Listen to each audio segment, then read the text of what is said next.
kwa nini kuna hiyo mila na desturi ya kabila hili la Wachaga kupenda kuja kuwazika wafu wao, wapendwa wao hapa mlimani. Kwanza tuanze na utangulizi. Kabila la Wachaga ni moja kati ya makabila 129 katika nchi ya Tanzania, na idadi ya watu hawa kabila hili la Wachaga ni takribani watu milioni 2.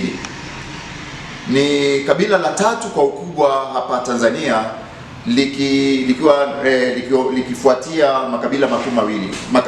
Kabila la kwanza kwa ukubwa hapa Tanzania ni Wasukuma, ambao idadi yao ni kati ya watu milioni 7 na milioni 10. Alafu wanafuata kabila la Wanyamwezi ambao ni karibu milioni 4. Alafu wanakuja kabila la Wachaga.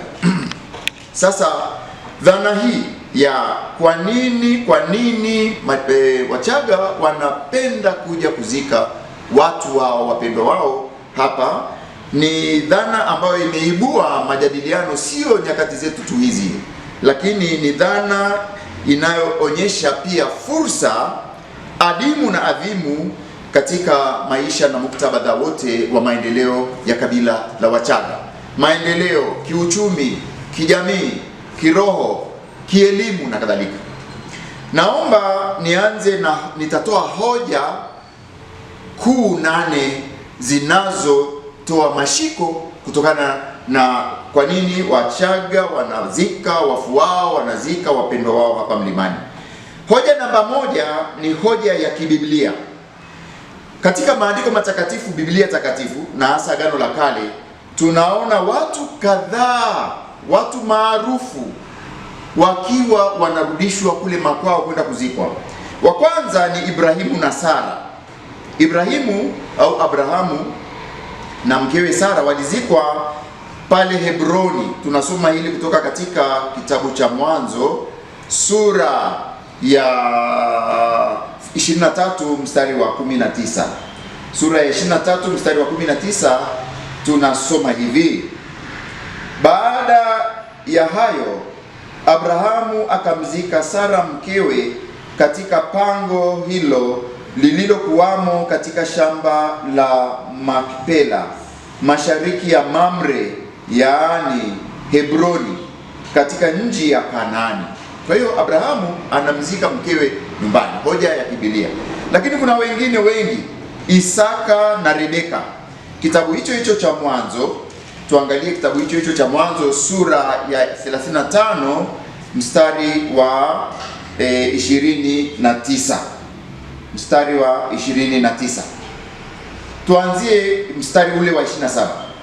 Yakobo aliondoka akaenda Mamre kwa baba yake Isaka, huko Kiria-Tharba, yaani Hebroni, mahali ambapo Abrahamu na Isaka walikaa kama wageni.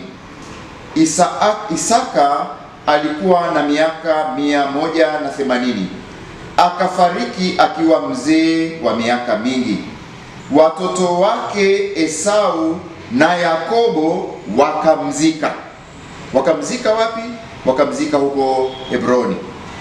Kuna wengine, Raheli alizikwa karibu na Bethlehemu, Mwanzo 35:19.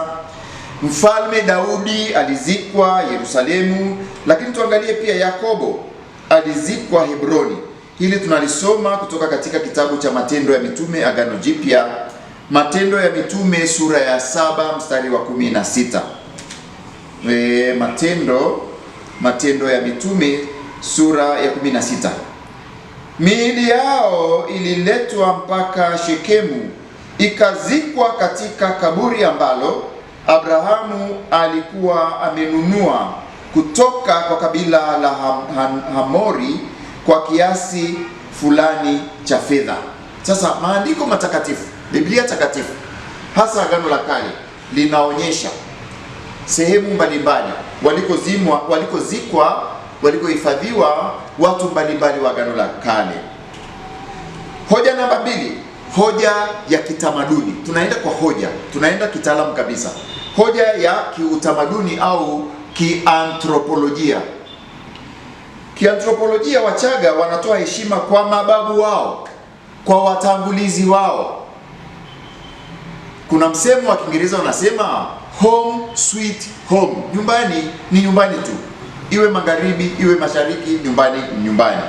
Sasa pale walipozikwa mababu na mababu, wale wazee wa Kichaga, ni sehemu yenye heshima, ni sehemu ya kumbukumbu, ni sehemu ambayo watu wanapenda kwenda kutoa hata mila njema. Ziko mila chafu, lakini mila njema za kuwashukuru wazee, kuwaombea na kuunganika nao kiroho. Tunaunganika. Mwanadamu ana roho, mwili, akili na utashi, na hao waliotutangulia sio kwamba wameondoka moja kwa moja, wako nasi kiroho. Hoja namba 3, hoja ya kidini au kiimani. Tunaamini kabisa sisi kama Wachaga kwamba tunayemuita Mungu kwa jina la Kichaga Rua, wengine wanamuita Ngai, wa Masai wanamuita Ngai, Wahehe wanamuita Guluvi, Wahaya wanamuita Omukama. Sasa Mungu huyu tunayemuita Rua ni muumbaji, ameumba vitu vile tunavyovitumia: maji, hewa, ardhi, mashamba na mambo yote tunayoyaona. Sasa hoja hii ya kidini ni kwamba imani ya Wachaga kama makabila mengine yote ya Kiafrika inajishika na kujikita katika mshikamano na waliotutangulia. Kwa hiyo huwezi, kadiri ya mila na desturi ya imani ya Kichaga kabla ya ujio wa Ukristo, huwezi ukamuomba Rua akupe baraka. Kichaga anasema akupe mbora, akupe neema, baraka, blessings, bila kuwapitia hawa waliotutangulia, wale wema, watu wema. Hoja namba 4 ni hoja ya kiuchumi na ya kimaendeleo. Uchumi na kimaendeleo. Mchaga anajua kwamba lazima atazikwa nyumbani asilimia kubwa. Kwa hiyo huwa anafanya maandalizi ya kuandaa nyumbani, nyumba nzuri, barabara ya kufika kwenye kufika nyumbani kwao, ili wasije kachekwa. Wanasema finali uzeeni. Na Mchaga original huwa anajiandaa hivyo. Kuna wengine wa sasa hivi ambao wameshapoteza hiyo dhana, basi watu wakija wanashangaa na huchekwa. Sasa kuliko kuchekwa, wanasema, Kichaga anasema kuliko uchekwe afadhali ufe. Kuliko uchekwe afadhali ufe. Ni aibu kwa mwanamume wa Kichaga, mila ya Kichaga, desturi ya Kichaga, waje wakute nyumbani kwako kuna nyumba ya makuti, hakuna maji, hakuna mahali pa kukaa, hakuna mahali pa kupikia. Sasa ni hoja ya kimaendeleo kwamba kumbe napaswa kufanya maandalizi. Familia zote zinakuja na kuonana, na ndio maana Wachaga wanakuja mara nyingi Krismasi. Sio kuja kuchinja mbuzi na kulewa. Kulewa na kuchinja tu mbuzi, kwanza kulewa ni dhambi, ni kosa, ni kitu ambacho si sawa. Lakini yale kule kukutana ukoo fulani, Noeli, mwisho wa mwaka, mwanzo wa mwaka, ni swala la kiuchumi na kimaendeleo. Wanaanza kuulizana, wewe mwaka mzima umefanya nini? Umesomesha watoto, wameenda wapi? Umejenga nini? Biashara yako imeendaje? Umefanyaje? Mmegombana na nani? Mnapaswa kupatana na nani? Ni coming together.